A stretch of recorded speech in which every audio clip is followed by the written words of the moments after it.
रवाना हो रहे हैं और हमारी ईरान के साथ बातचीत चल रही है। देखते हैं इसका क्या नतीजा निकलता है। सरकार विरोधी प्रदर्शनों पर बोलते हुए ट्रंप ने कहा, खूनी दमन के बाद पहले से ही आक्रोशित जनता फिर से सड़कों पर उतर सकती है।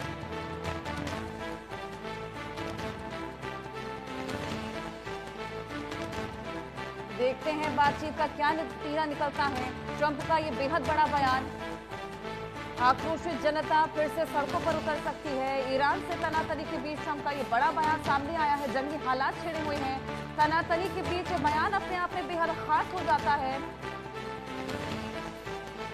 लगातार बातचीत यहाँ पर जारी है, यानी कि डायलॉग की एक स्थिति उत्पन्न हो रही है, लेकिन उसका क्या कंक्लूजन निकलेगा, इस पर सभी की निगाहें टिकी हैं। जिस तरीके से ईरान की ओर लगातार सैन्य बेड़ा अमेरिका की ओर से बढ़ रहा है, इसी बीच अब ये जो डायलॉग की स्थिति उत्पन्न हुई है, ईरान के साथ जो बातचीत हुई है, देखते हैं बातचीत का क्या नतीजा निकलता है। ये ट्रंप का बयान।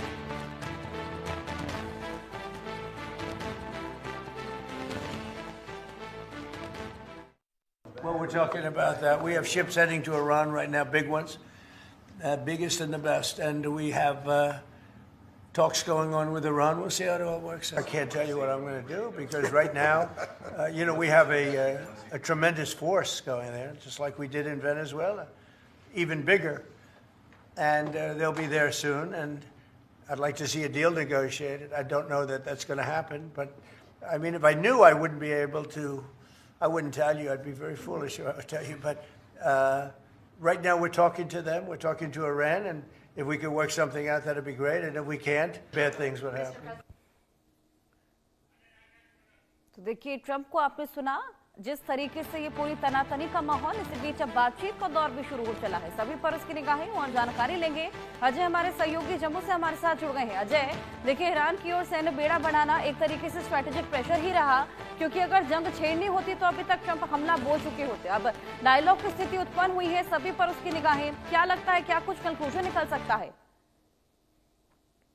देखिए, ये जो ट्रंप का स्टेटमेंट आया है, ये आराक्ची जो कि मंत्री हैं खमनेई के, उन्होंने जब कल एक स्टेटमेंट दिया, उन्होंने कहा वो दरअसल अयतुल्लाह खमेनी के मज़ार पर गए हुए थे और वहीं से उन्होंने जब मीडिया से बात की तो उन्होंने कहा कि ईरान बातचीत के लिए तैयार है और ईरान बातचीत के लिए तैयार है इस जो शर्त पर कि जो भी कोई सम्मान से उनसे बात करेगा वो बातचीत करेंगे और अगर कोई धमकी देगा तो उसे उसी की भाषा में जवाब जो है वो दिया जाएगा।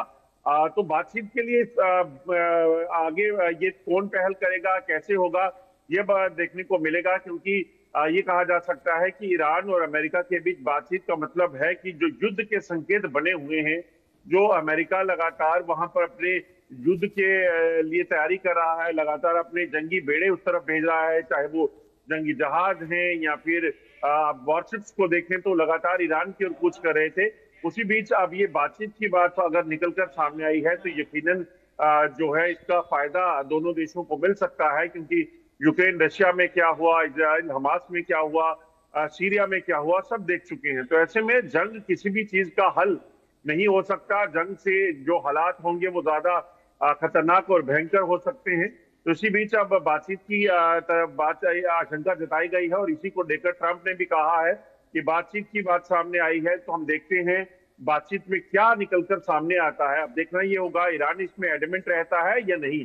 आपको बताऊं कि लगातार कुछ दिनों से जो जंगी बेड़े ईरान की तरफ कूच कर रहे थे, उससे पूरी आशंका थी कि अमेरिका और ईरान के बीच युद्ध जो है वो कभी भी शुरू हो सकता है। बिल्कुल अजय, जिस तरीके के हालात बने थे, जिस तरीके से जंगी बेड़ा लगातार आगे बढ़ रहा था, कहीं ना कहीं सभी यही कयास लगा रहे थे कि कभी भी कोई जंग छिड़ सकती है। हालांकि फिलहाल स्ट्रेटेजिक प्रेशर बनाने की टेक्निक के तौर पर इसको देखा जा रहा है, लेकिन जिस तरीके से ट्रंप को हमने देखा, कई युद्धों को लेकर शांति बहाली की उन्होंने मीडिएशन करी है और ऐसे में यहाँ पर यह जंग छेड़ने की एक तरीके से जो तस्वीर सामने आ रही है वो अमेरिका की ओर से।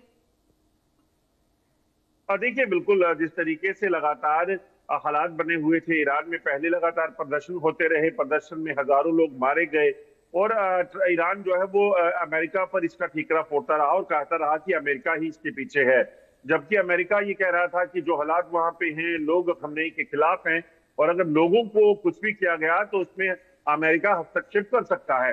तो जिस तरह के हालात बने हुए थे वो काबू में करना खamenei के लिए इतना आसान नहीं था। और अब अगर अमेरिका ने उसको इसमें जंग को लेकर जो है लगातार जो धमकियों का दौर चल रहा था, ईरान जो है वो न्यूक्लियर पावर होने की जो जानकारियां मिल रही थी, इसीलिए अमेरिका ने अपने उन खास जो जहाज थे उनको वहां भेजा जिससे ये सेंस किया जा सके कि क्या ईरान के पास जो है न्यूक्लियर वेपन है कि नहीं। तो ये तमाम चीजें जो हो रही थी इसके पीछे की जो वजह थी वो साफ थी कि अमेरिका हमला करने की तैयारी में था। अब ये है कि ईरान को ये देखना था कि वो जंग के लिए तैयार है या नहीं। तो मुझे लगता है कि जो हालात इस वक्त दुनिया में चल रहे हैं तो वो शंका जंग की ओर ही दिखाई दे रही थी। ऐसे में अब बातचीत की जो बात की गई है, कई ने जो बयान दिया है उसमें ये कहा गया है जो ईरान के विदेश मंत्री द्वारा कि हम बातचीत के लिए तैयार है। तो उससे ये कहा जा सकता है कि दोनों देशों के बीच बातचीत होने की संभावनाएं जो है वो मिल रही हैं। ट्रंप ने भी इसी चीज को लेकर कहा है कि अब बातचीत में क्या निकलकर सामने आता है ये देखना होगा। बिल्कुल, वाकई ये देखने वाली बात। लेकिन अजय, क्या लगता है कौन इनिशिएट करेगा यहाँ पर? क्योंकि देखिए ईरान भी अड़िग है, अमेरिका भी कहीं ना कहीं अड़िग। देखिए एक चीज है कि इसमें आपको अपने लोगों की भलाई या फिर अपने देश को के फ्यूचर को देखकर जो है वो डिसाइड करना है। ईरान को इसी चीज को देखकर देखना होगा क्योंकि जैसे मैंने कहा इजराइल हमास को देखें, रशिया यूक्रेन को देखें, सीरिया को देखें, बांग्लादेश की हालत देखें, तो जहां पर भी इस तरह के हालात बने हैं वहां हालात क्या हो जाती है वो सब जानते हैं। तो ऐसे में कहीं ना कहीं इस मामले में यकीनन एक फैसला बातचीत के जरिए निकालना पड़ेगा। आज 4 साल के बाद भी आप देखें तो रशिया और यूक्रेन जो है वो युद्ध को रोकने के लिए बातचीत के टेबल पर आ रहे हैं। तो इस मामले में भी कहीं ना कहीं बातचीत के टेबल पर आना पड़ेगा। अब देखना है कि इसमें ईरान किस तरीके से आगे बढ़ता है। बिल्कुल अजय, आप हमारे साथ बने रहिए। इसी बीच एक और